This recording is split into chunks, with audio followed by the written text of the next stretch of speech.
샬롬, 성도 많이 하셨습니까? 하나님의 은혜가 여러분 모두에게 함께 하시길 바라겠습니다. 지난주에는 동서연합 온라인 야영에 우리가 참석했었죠. 매일 새벽과 오전, 오후에 잘 준비된 강사님들의 말씀을 통해서 여름날 쏟아지는 소낙비처럼 시원한 은혜를 받았고, 또 강렬한 태양빛처럼 뜨거운 성령의 은혜에 젖게 되었었습니다. 저도 개인적으로 나름 아주 큰 은혜를 받았습니다. 그 동시에 큰 도전도 받았어요. 영적으로 긴장하게 되었고, 또 앞으로 더 열심히 말씀을 준비해야 되겠다라고 하는 결심도 새롭게 가지게 되었습니다. 지난 야영의 총 주제처럼 이제는 우리가 일어나 머리를 들 때입니다. 세상 돌아가는 걸 보니까 이젠 머리를 들어야 합니다. 그렇죠? 이제는 영적으로 각성하고 우리의 마음을 하늘에 두고 예수 그리스도의 재림을 고대하면서 일어나야 하겠습니다. 우리 모든 성도님께서 신앙적으로 이렇게 힘을 내시기를 간절히 바라겠습니다. 오늘은 말씀이 육신이 되어 15번째 시간으로 비판하지 말라라는 제목의 말씀을 드리도록 하겠습니다. 입만 열면 이웃을 험담하는 한 딸이 있었습니다. 이 딸은 누구를 보든 먼저 단점을 지적하는 이런 습성 때문에 주위에 친구들이 별로 없었어요. 어느 날 그의 친정엄마가 그의 집을 찾아왔습니다. 그런데 그날도 여전히 이 딸은 창가에 서서 친정엄마에게 이웃집 빨래에 대해 험담을 늘어놓기 시작했습니다. 엄마, 저기 봐요. 옆집 빨랫줄에 있는 저 빨래 좀 봐요. 왜 이렇게 저렇게 더러워요? 아니, 도대체 세탁을 어떻게 하길래 저런 상태가 되는 거죠?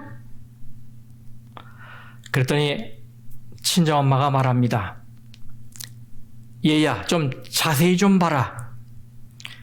이웃집 빨래가 더러운 게 아니라 니네 집, 네가 창문을 청소를 안 해서 창문이 더러워서 그렇게 보이는 거야. 예수님은 산상수훈 5장과 6장에서 천국의 삶에 관한 중요한 원리들을 말씀하셨습니다.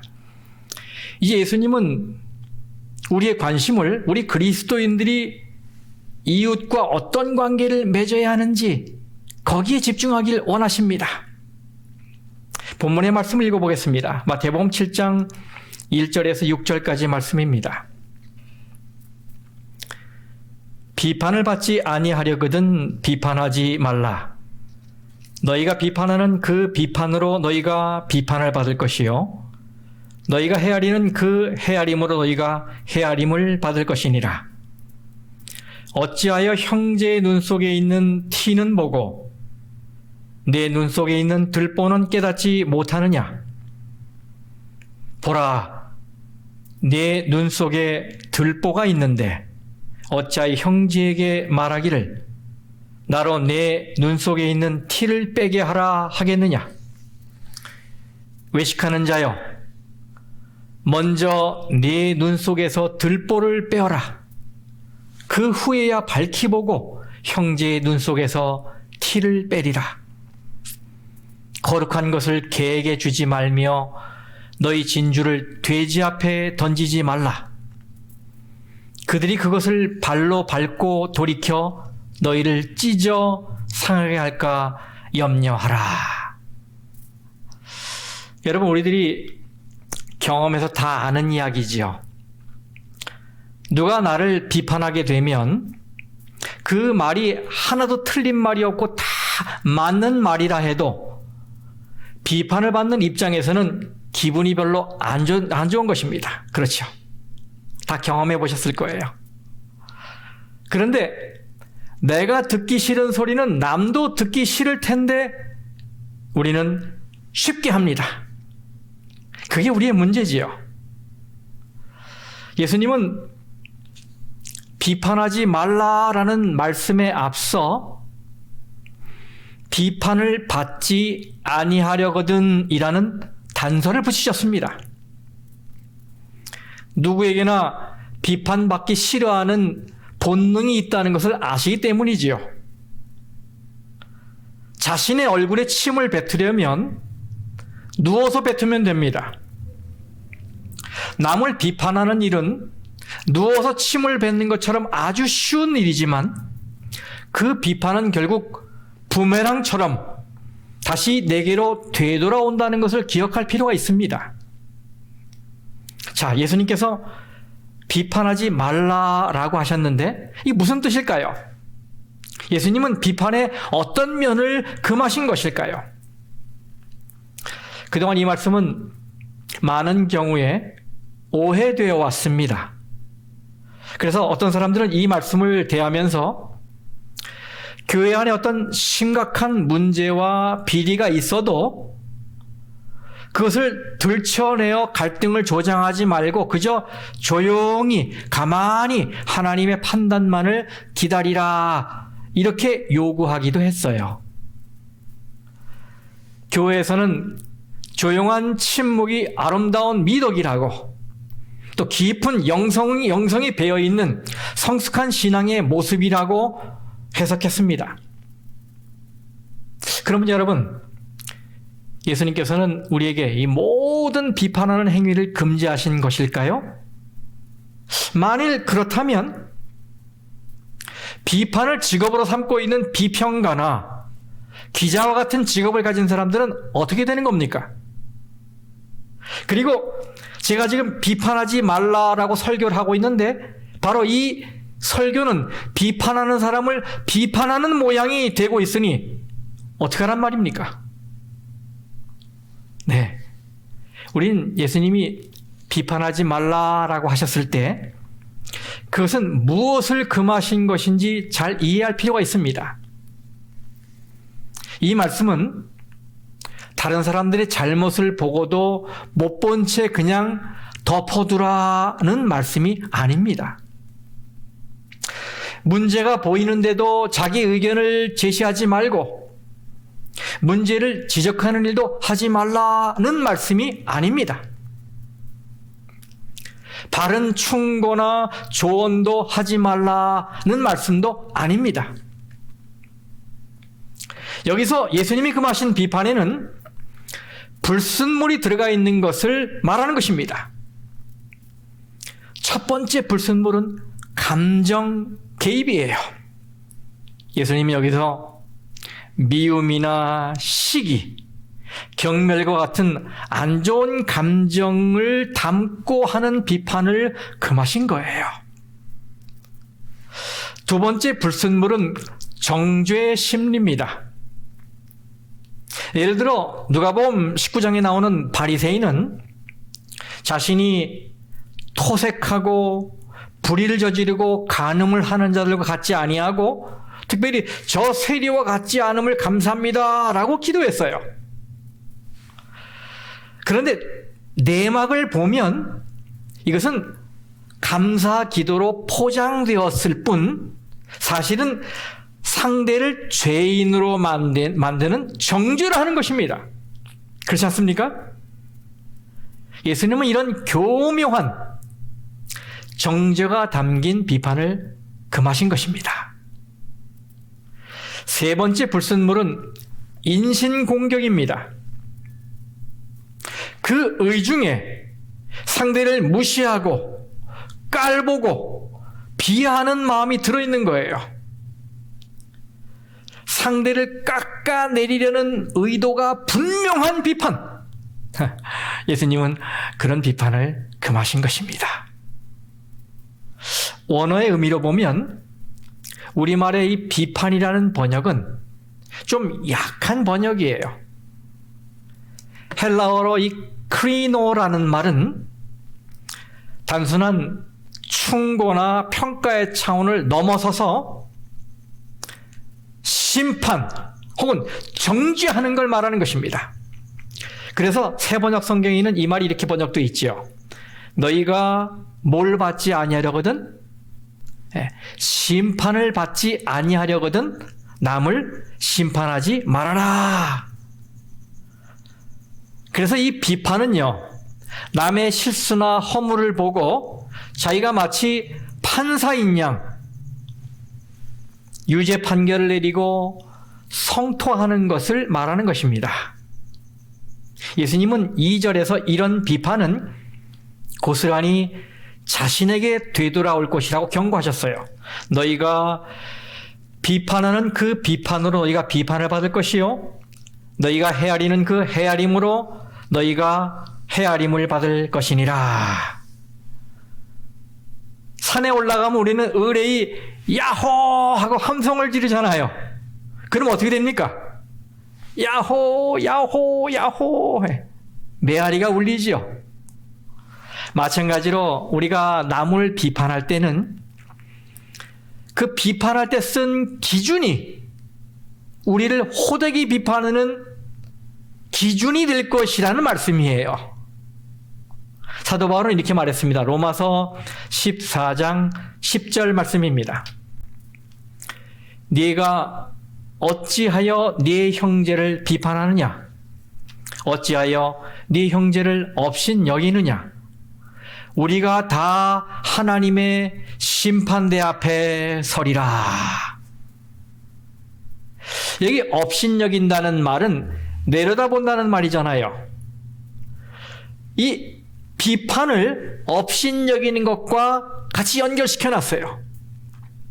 그래서 형제를 내려다보는 행위는 마치 판사가 재판석에서 피고를 내려다보는 것과 같은 모습이에요. 이렇게 심판자 행세를 하는 판단자, 비판자는 반드시 훗날 진짜 심판자 앞에 서서 호되게 심판을 받는 순간이 올 것이다. 바로 이 말씀인 것입니다. 그래서 새 번역 성경은 본문의 말씀을 이렇게 번역했습니다. 너희가 남을 심판하는 그 심판으로 하나님께서 너희를 심판하실 것이요.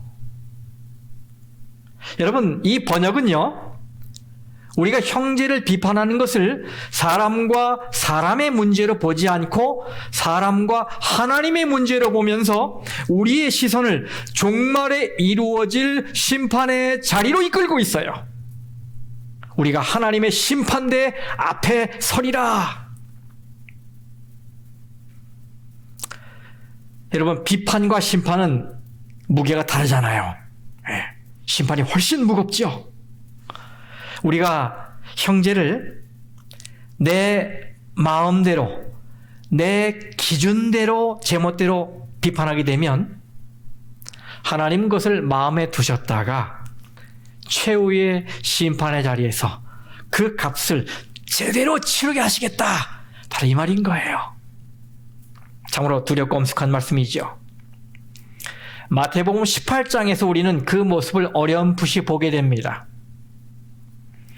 1만 달란트 빚진 종이 100데나리온 빚진 종을 모질게 다뤘잖아요. 그 결과가 어떻게 됐습니까? 왕이 자비가 섞이지 않은 심판으로 그에게 갚아줍니다. 하나님께서 이렇게 하시겠다는 거예요. 성도 여러분, 그럼 왜 비판하는 자는 자기들의 삶에 분명한 문제가 있는데도 불구하고 남을 바로 잡으려는 사명감에 불타 있는 것일까요? 그 비판의 그 밑바탕에 깔려 있는 심리는 무엇일까요? 네, 자기가 더 잘났다는 의식이지요. 나는 너하고 다르다라는 구별의식, 우월의식입니다. 이것을 다른 말로 자기의라고 합니다. 예수님은 오늘 본문에서 이런 자를 7장 5절에 외식하는 자여 라고 하셨어요. 제가 한 책에서 읽은 이야기입니다. 이 저자가 방문객으로 한 교회를 방문했는데 그 교회는 그 시간에 분반해서 소그룹 활동을 하고 있었어요. 그래서 이 저자가 성경을 연구하는 소그룹이 관심이 있어서 그쪽 반으로 들어갔어요. 그 그룹은 그때 바리새인과 세리의 기도를 깊이 연구하고 있었습니다. 한 바리새인이 성전에 들어가서 이렇게 기도했죠. 하나님, 제가 저 세리와 같지 아니함을 감사하나이다. 그룹원들은 이 바리새인의 기도에 대해 연구하며 아주 심도 있게 토론을 합니다. 그래 토론을 마친 이후에 마지막 기도 시간에 성경 교사가 이렇게 기도를 합니다. 하나님, 여기 모인 우리가 이 비유에 나오는 바리새인과 같지 않음을 감사합니다. 사실 시대만 달랐지 그들도 위선적인 바리새인들과 똑같은 기도를 한 것이지요. 그때 이 저자가 이 기도를 들으면서 이렇게 기도했다고 합니다. 하나님, 저는 이 성경 교사와 같지 아니함을 감사합니다. 훗날 그날을 회상하면서 자신은 그 옛날 바리새인과 또 그와 같지 않다고 기도하고 있는 이 성경교사와 똑같은 외식하는 자였음을 고백하고 있어요. 그렇습니다, 여러분. 이 외식은 나도 모르게 슬금슬금 다가와서 나를 이 외식의 덫에 가다 놓습니다. 나도 모르는 사이에 어느새 위선자가 되어버리는 거예요. 그럼 여러분, 이 문제를 어떻게 해결해야 하겠습니까? 예수님 말씀을 들어보겠습니다. 3절. 어찌하여 형제의 눈 속에 있는 티는 보고 내 눈 속에 있는 들보는 깨닫지 못하느냐.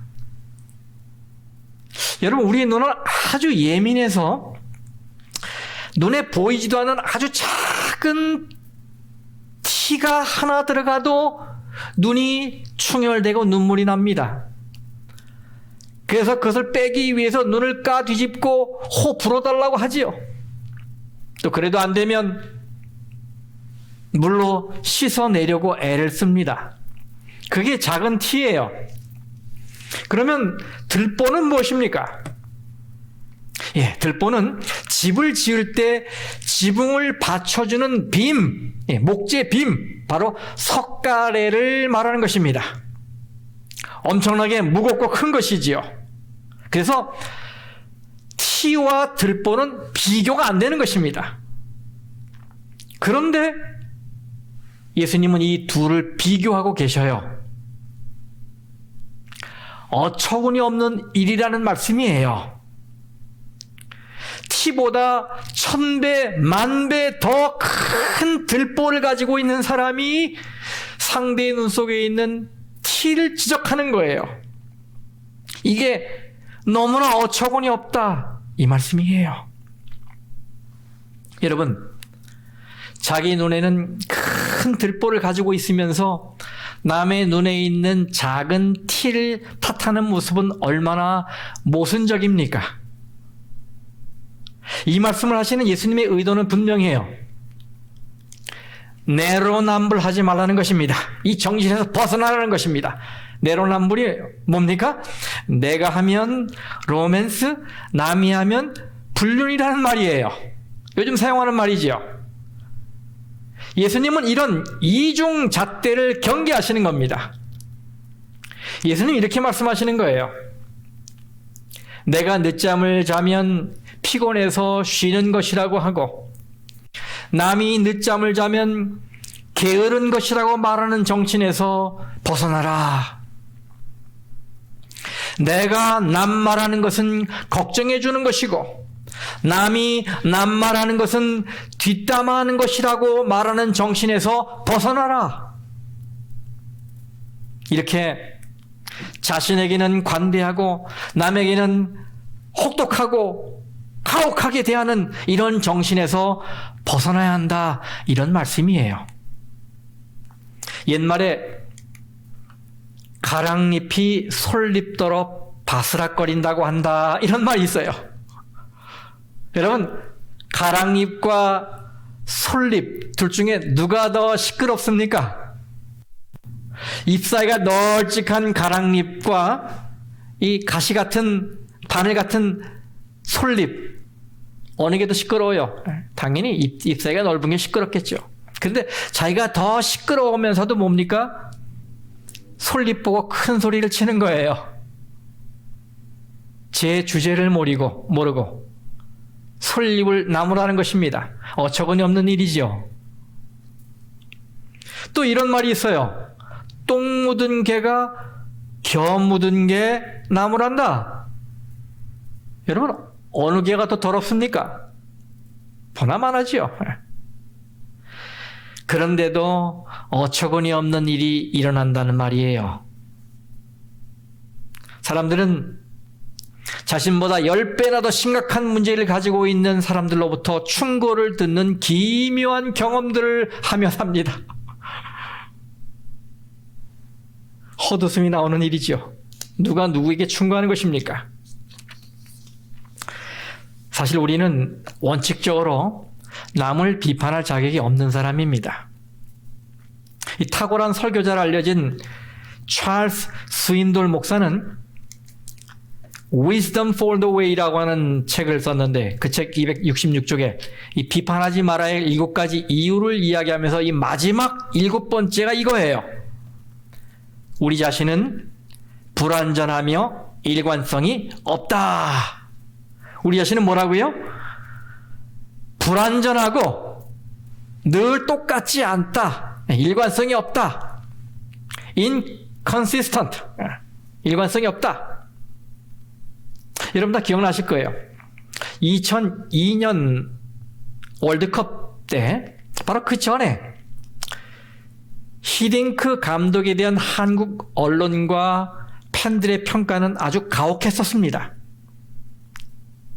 우리 한국 대표팀이 2001년에 프랑스에게 5대0으로 졌고 체코로 원정 가서 체코에게 5대0으로 대패를 했어요. 그래서 히딩크 감독에게 팬들이 붙여진 이름이 5대0, 5대빵 감독이었어요. 언론에서는 거듭거듭 히딩크로는 안 된다. 대표팀이 더 무너지기 전에 빨리 감독을 교체해야 한다며 야단을 난리 쳤어요. 그런데 이 한국 대표팀이 월드컵 본선 진출 48년 만에 첫 승을 거두자 갑자기 우호적으로 돌아섭니다. 그리고 그 기세를 몰아 월드컵 4강에 이르자 히딩크 감독을 영웅으로 거듭하기 시작합니다. 히딩크를 대표팀의 종신 감독으로 모시자. 히딩크를 한국인으로 귀화시키자 하며 호들갑을 떨었어요. 여러분, 우리는 이렇게 일관성이 없습니다. 그래서 우리의 평가는 불완전합니다. 그러므로 우리는 나 자신을 기준으로 상대를 판단하는 위험에서 벗어나야 해요. 영감의 글은 이렇게 설명하고 있습니다. 산상보훈 124쪽입니다. 그것은 자신을 기준으로 삼지 말라는 뜻이다. 그대의 의견, 의무에 대한 그대의 견해, 성경에 대한 그대의 해석을 다른 사람들에 대한 표준으로 삼지 말고 그들이 그대의 이상에 도달하지 않을지라도 마음속으로 그들을 정죄하지 말라. 다른 사람을 비판하지 말며 그들의 동기에 관해 추측하지 말고 그들을 판단하지 말라.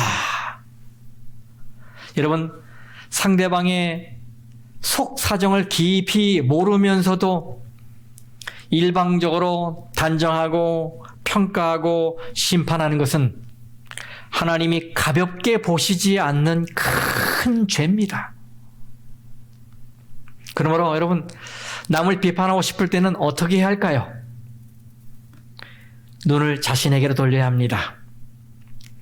이 웨인 다이어라고 하는 저자이기도 하고 심리학자가 이런 말을 해요.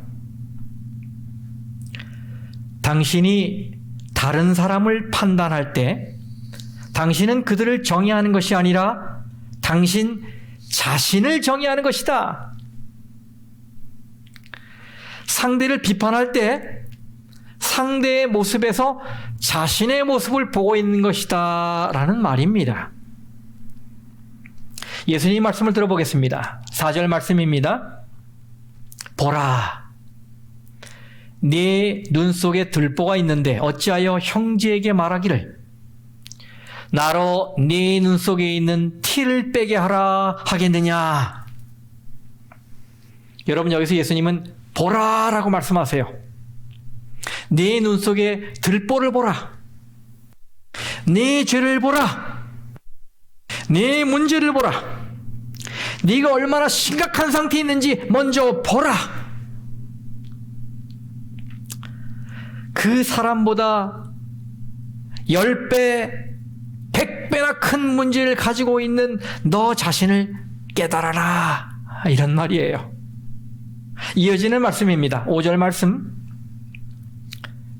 외식하는 자여, 먼저 네 눈 속에서 들보를 빼어라. 그 후에야 밝히 보고 형제의 눈 속에서 티를 빼리라. 예수님은 여기서 외식하는 자라는 말을 사용하셨습니다. 여러분, 예수님께서 이 말씀을 하시면서 외식이라는 단어를 떠올리셨을 때 예수님은 어떤 생각을 하신 것일까요? 예수님은 어떤 자가 외식하는 자라고 말씀하시는 것일까요? 예를 들어 보겠습니다. 어떤 보수적인 교인은 이렇게 말합니다. 나는 목걸이를 평생 차지 않았습니다. 나는 절대로 보석으로 내 몸을 치장하지 않습니다. 절대 하지 않습니다. 그러면서 10만 불짜리 차를 몰고 다닙니다. 어떤 신실한 교인이 이렇게 말합니다. 나는 육식을 하지 않습니다. 절대 하지 않습니다. 그러면서 뒤에서 동료 교인에 대해 험담을 늘어놓고 있습니다. 어떤 분은 이렇게 말합니다. 나는 지난 30년간 결혼 생활을 이어왔습니다. 나는 내가 여전히 가정을 지키고 있다는 사실이 자랑스럽습니다. 그러나 살아오면서 단 한 번도 배우자에게 여보 미안해요, 내가 잘못했어요 라는 말을 하지 않았습니다. 여러분, 이런 것들이 예수님의 생각 속에 있는 외식하는 자의 모습이 아닐까요? 네, 이중잣대를 가진 자가 외식하는 자입니다. 자기에게는 관대하고 남에게는 엄격하고 가혹한 자가 외식하는 자입니다. 자기를 돌아보는 눈은 없고 남을 추적하는 눈만 가진 자가 외식하는 자입니다. 자기 죄는 회개하지 않고 남의 죄만 들추는 자가 외식하는 자입니다. 네, 문제는 남이 아니라 나에게 있는 것이지요. 한 2년 전에 아침에 일어나서 휴대폰을 보니까 배터리가 방전되어서 꺼져 있었어요. 그래서 충전을 한 이후에 그대로 가지고 교회로 달려왔습니다. 그런데 교회에 도착한 순간 깜짝 놀랄 일이 벌어졌어요. 교회 문이란 문은 다 열려져 있는 거예요. 그 순간 제가 직감적으로 밤새 도둑이 들었구나 이렇게 생각하니까 가슴이 막 벌렁벌렁벌렁해졌습니다. 그래서 급하게 이 성전으로 뛰어들어왔습니다. 그리고 막 둘러보는데 그렇게 없어진 물건이 없는 것 같아요. 또 달려가서 신교실로 들어갔습니다. 여기저기 저쪽 방 들어가고 저쪽 방 들어가고 이렇게. 그리고 또 2층으로 또 올라갔습니다. 2층 방을 다 뒤졌어요. 그런데 문이 열린 것 외에는 흐트러진 것이 없고 침입의 흔적이 없었어요. 그런데 왜 문들이 열려져 있는 것인가? 그러고 보니까 전화기에 음성 메시지가 2개가 와 있더라고요. 들어보니까 바로 이 시큐리티, 보안 회사에서 온 음성 메시지였어요. 교회에 알람이 울려서 연락을 하니까 속히 체크하라, 이런 내용이었어요.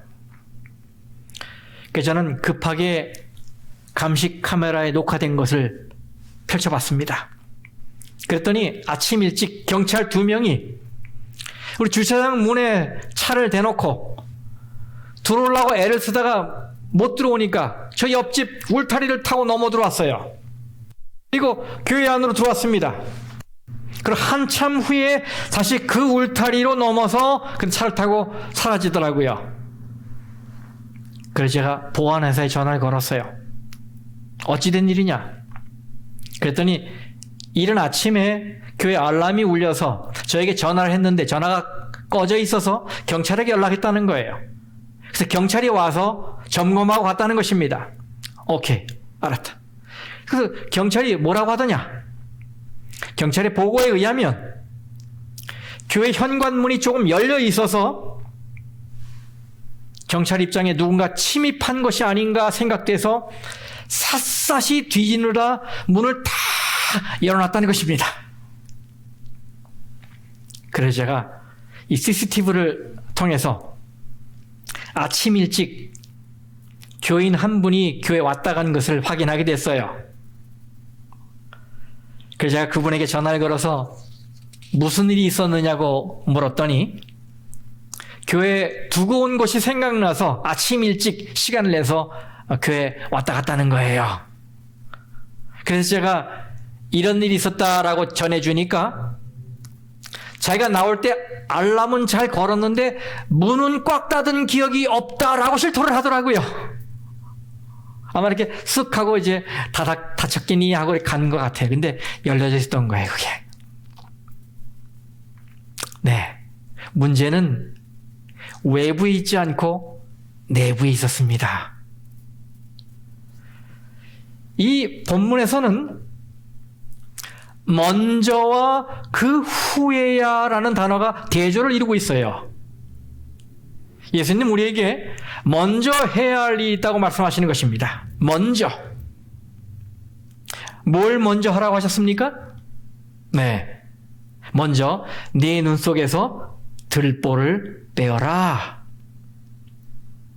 형제의 눈 속에 있는 티를 뺄 수 있는 자격은 바로 자기 눈 속에 있는 들보를 뺀 사람이다. 이렇게 말씀하시는 거예요. 다시 말하면 내가 변하면 다른 사람도 변할 가능성이 있게 되는 거라 이 말이에요. 그러므로 성도 여러분, 이제부터 생각을 좀 바꾸십시다. 남편의 문제가 아니라 내 문제인 것입니다. 아내의 문제가 아니라 내 문제인 것입니다. 부모의 문제가 아니라 내 문제인 것입니다. 자녀의 문제가 아니라 내 문제인 것입니다. 어떤 장로의 문제가 아니라 내 문제인 것입니다. 어떤 집사의 문제가 아니라 내 문제인 것입니다. 만일 우리가 이 사실만 깨닫게 된다면 우리 사이에 엄청난 화목의 강물이 흘러넘치게 될 것입니다. 예수님은 돌을 들고 간음한 여인을 죽일 듯이 달려드는 자들에게 이렇게 말씀하셨습니다. 요한복음 8장 7절에 너희 중에 죄 없는 자가 먼저 돌로 치라. 우리 그리스도인들은 남을 비판하기에 앞서 먼저 자기 속에 있는 죄를 회개해야 할 것입니다. 비판이 아니라 용서를 먼저 해야 합니다. 정죄가 아니라 은혜가 앞서야 합니다. 미움이 아니라 사랑이 먼저여야 합니다. 이에 대해 영감의 글에는 이런 말씀을 주셨습니다. 산상복음 128쪽입니다. 어떤 사람의 생애에 위기가 닥쳐 그대가 조언이나 권면을 주고자 할 때 그대의 말은 선을 위한 감화를 끼치되 평소에 그대의 모본과 정신이 그대를 위해 확보해 놓은 정도만큼만 끼치게 될 것이다. 그대는 선을 행하기 전에 먼저 선하게 되어야 한다. 그대의 마음이 그리스도의 은혜로 겸허하고 순수하고 부드러워지기 전에는 다른 사람들을 변화시킬 감화력을 발휘할 수 없다. 여러분, 이 말씀은 평소 생활에 잔잔한 감화가 참 중요하다는 말씀이지요. 그리고 남을 권면하기 전에 내가 먼저 그런 생활을 살아야 한다, 이런 말씀이지요. 성도 여러분, 오늘 내가 먼저 변해야 한다는 말씀을 꼭 기억하시고 먼저 하나님 앞에서 겸손하고 성결한 삶을 사시게 되기를 간절히 바랍니다. 6절 말씀입니다. 거룩한 것을 개에게 주지 말며 너희 진주를 돼지 앞에 던지지 말라. 그들이 그것을 발로 밟고 돌이켜 너희를 찢어 상하게 할까 염려하라. 여러분, 이 말씀은 1절에서 5절까지의 말씀과 무관한 것처럼 보입니다. 근데 사실 그렇지 않아요. 이 성경이 말하는 이 비판하지 말라라는 이 말씀은 분별하지 말라라는 말씀은 아닌 거예요. 예수님 여기서 우리가 남을 비판하기보다는 옳고 그른 것을 가릴 줄 아는 영적 분별력을 가지고 살아야 한다라고 말씀하시는 것입니다. 개에게 주어야 할 것, 돼지에게 주어야 할 것 분별하라는 거예요. 왜냐하면 우리가 말씀에 순종해서 남을 비판하지 않고 그를 이해하고 무조건 받아들이기만 한다면 무분별하게 모든 것을 받아들이게 될 가능성이 있기 때문이에요. 형제의 죄도 받아들이고 이단도 받아들이고 세속적인 것도 받아들이게 된다는 이런 말이에요. 그렇게 되면 순수한 신앙이 오염되고 이 거룩한 신앙 공동체에 무질서와 혼란이 생기지 않겠습니까?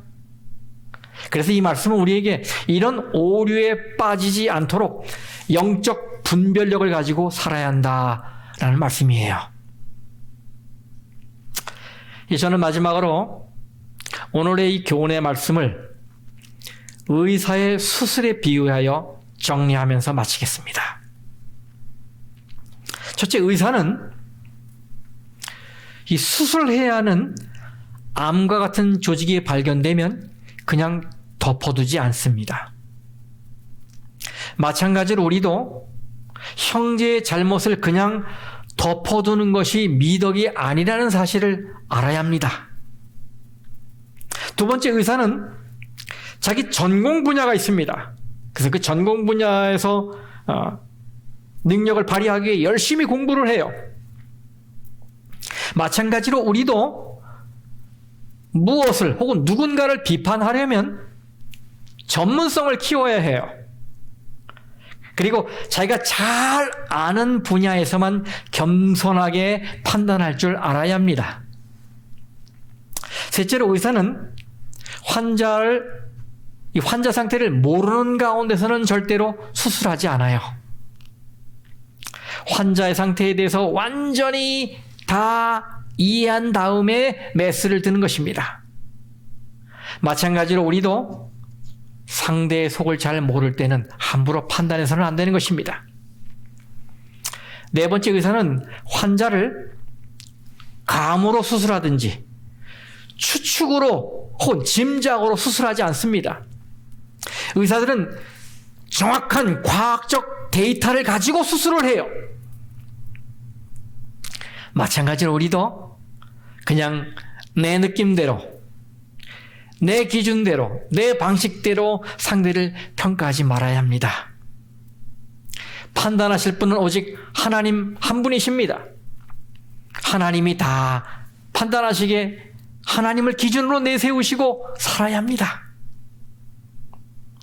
다섯째, 의사는 수술을 하더라도 수술 부위를 최소화하려고 애를 씁니다. 최선을 다해요. 이 병든 부분만 잘라내고 할 수만 있으면 건강한 조직은 살려내려고, 건드리지 않고 살려내려고 애를 씁니다. 마찬가지로 우리도 비판을 하더라도 무조건 도축사처럼 죽이는 일 해서는 안 되고 꼭 필요한 부분만 하는 의사처럼 해야 합니다. 마지막 6번째로, 의사의 수술은 잘라내는 것으로 끝내는 것이 아니라 봉합하고 치료해 줌으로 끝납니다. 마찬가지로 우리도 상대의 마음을 잘라내는 것으로 끝나서는 안 됩니다. 싸매주고 보충해주고 잘 아물도록 케어해주는 것으로 끝나야 합니다. 그 뒤가 중요하다는 말이죠. 네. 성도 여러분, 오늘 말씀대로 남을 함부로 비판하지 마시고 평소의 삶의 가마가 강해지도록 노력하시고 나의 부족을 먼저 생각하고 겸손히 하나님께 은혜를 구하는 삶을 살아서 상대에게 진정 아름다운 영향력을 끼치는 우리 모두가 되시길 간절히 바라겠습니다. 이 안식일 밤에 하늘의 평화가 여러분 마음에 함께 하시기를 진심으로 바라며 말씀을 마치겠습니다.